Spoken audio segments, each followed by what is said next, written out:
Today, let's discuss the role of the bass drum in jazz. This is a tough one. There's a long history of, essentially how the drum set became the drum set, right? It's a relatively new instrument, and you should look into that history on your own. But basically, this used to be huge.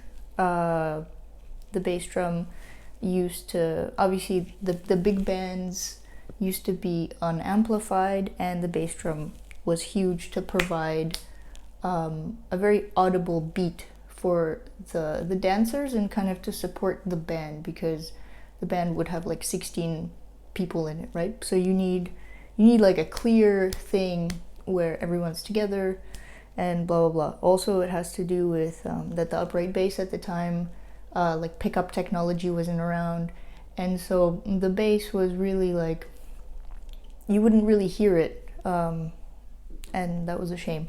But the bass drum used to like occupy a lot of space in a band for that reason, and probably for other reasons. So if you know some other things, drop in the comments. As the years went on, amplification, basses had pickups, jazz clubs were small, bands got smaller, so the need for these huge bass drums ceased, basically. There was no need to have a huge bass drum, so the bass drums started getting smaller and smaller and smaller.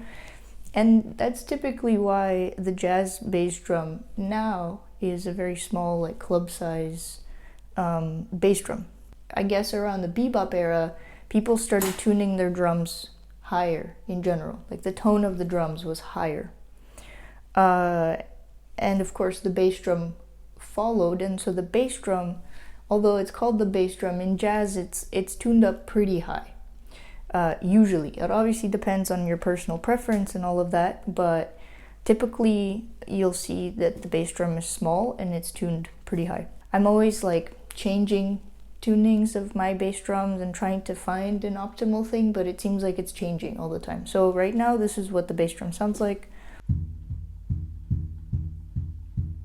A little bit louder.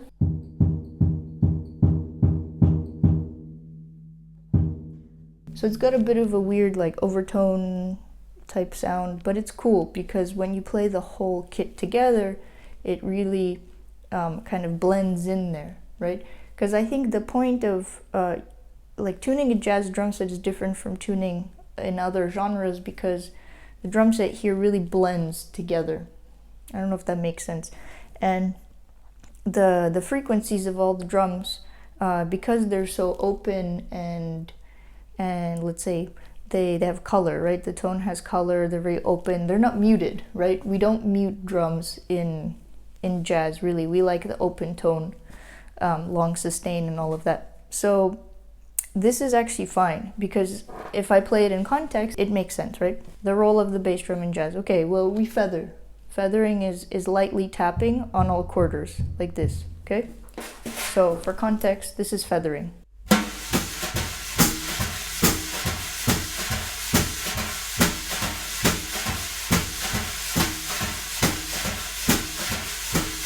Okay, so lightly tapping on all quarter notes, that's called feathering. Obviously, we use the bass drum for accents as well. So let's see that.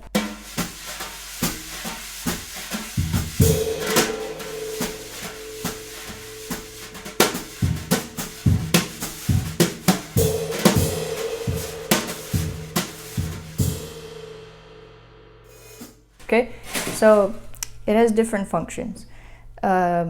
I have a towel here, something important, to mute it, because if I didn't have this little towel, it would be even more open and there's a lot of sustain, which some people like, some people choose to dampen it a little bit. So I prefer that, a little bit dampened. The other thing, technicality that you need to think about is the tension of your pedal. See, so notice how far it leans back, and how when I tap it, you can see how tense it is, right? And to adjust the tension, if you're new to bass drum adjustment, these things, the spring controls the tension. So what you need to do, there are two little plastic things. To tighten it, you have to first turn this one so it moves up. So I'm turning it left and it's moving up. Then what I do is I push down and I do the same thing to the bottom one. I'm turning left, okay? So to tighten, it's left. Not the typical righty-tighty, lefty-loosey thing. And that's how you change the tension. So these two. And I prefer doing the top one first and then the second one, okay? So that's what you can play with. Later, if you choose to dive deep into like pedal stuff, this thing also changes, like you can change the angle, I think on most pedals, if not all pedals, the angle of the beater compared to this in its natural position, whatever, blah, blah. There's a lot of things, okay? But basically worry about this tension first. And you wanna get the tension that feels like it's a little bit hard to press, okay? It's very different from most rock kits, let's say. Because in rock kits, you want like, you don't really need the rebound. You just want like a floppy. It kind of stays because you usually bury the beater. But in jazz, we don't really bury the beater unless it's for an effect. So then what you want to do is you want to start practicing control, okay?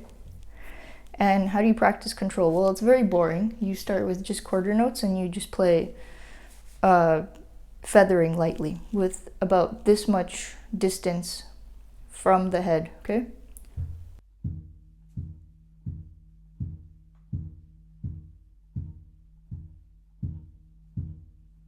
Right? Notice how my heel is on the floor, on the pedal. It's not moving. Most of my foot is not moving. And I guess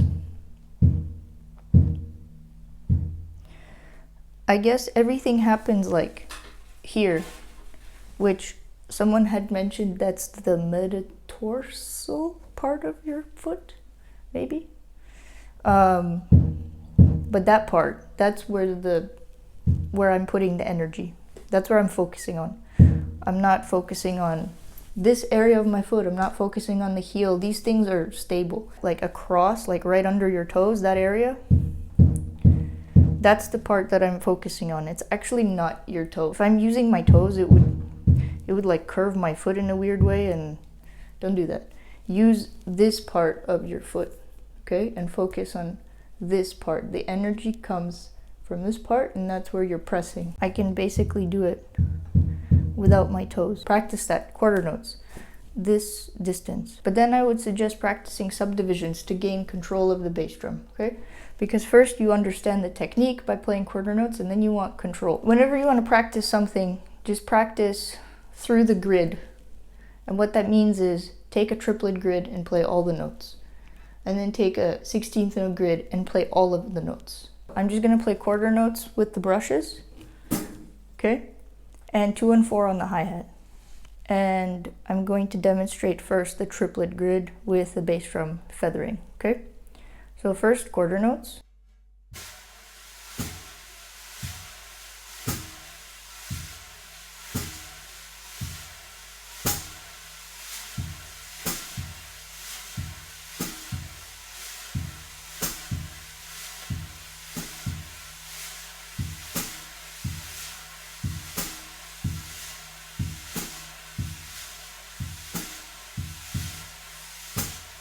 Triplet on beat 1, then triplet, triplet, the second partial of the triplet, and then the third partial, triplet, triplet. The brushes are playing quarter notes the whole time.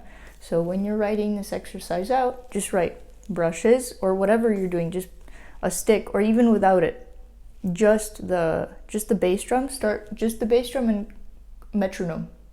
Put the metronome on, you have quarter notes, and then 1, 2, 3, 4. Triplet, triplet, triplet, triplet, triplet, triplet, triplet, triplet. Okay, write it out. 16th note grid. Start with downbeats, beat 1, 2, 3, 4. and then move through each part of the subdivision of 16th notes, okay? So again, quarter notes in the brushes.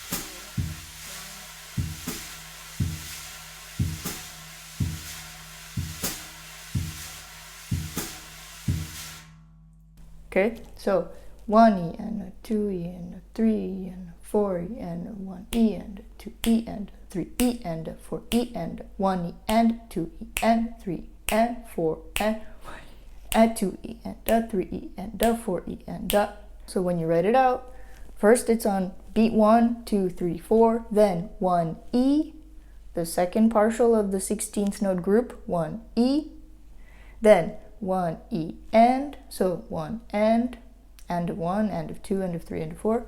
Then the last part is 1E and A, 1E and A, okay? These are the 4 16th notes that make one quarter note.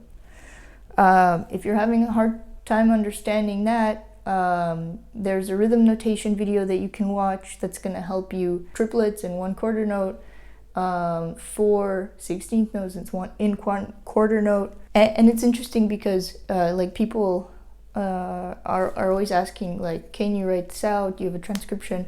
No, because I want you to do it. I don't think you need sheet music to learn things on the drums unless it's something very specific that blah, blah, blah. There's always a case, right? Obviously, yes, I use sheet music to learn stuff. I don't use sheet music to learn stuff. It's a mix. But for all of these things, it's very easy to just listen to it, write it down yourself. But you do need to know the theory behind, like, 3 triplets make one quarter note, 4 16th notes make one quarter note. Okay, I'm not arguing that. I think, yes, you need to know that. But that's a given. That was kind of like, okay, just because we're learning things by ear doesn't mean you don't need to know theory. So if you need theory, other video. Let's see one more example, accents. Also notice that I'm always letting the beater leave the head. I'm not keeping the beater in the head because it creates more of an open tone.